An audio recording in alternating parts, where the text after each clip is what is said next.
After the Second World War, there was an uprising by the Kikuyu people who wanted their land back.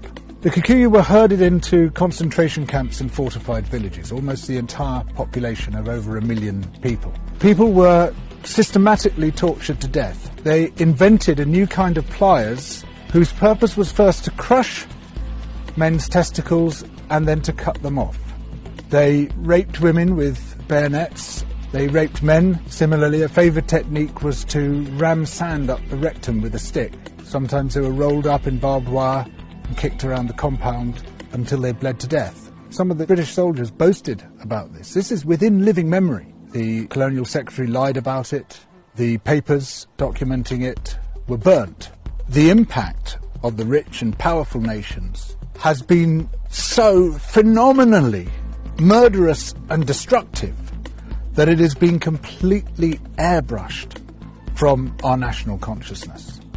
In order to justify the land-grabbing colonial projects, you had to create an ideology. We, the Europeans or the Americans, have come to rescue the rest of the world from its depravity and backwardness. But in order to do that, you have to be able to demonstrate that the rest of the world is depraved and backward. From this arose the racism that is still with us today.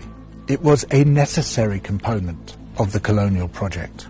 Some people might claim, well, okay, we broke a few eggs to make this omelette, as if all those human beings were eggs. But look at the omelette. Isn't it fantastic? Look, we've made this fantastic omelette. Forget about all that unpleasant stuff and let's just celebrate where we are.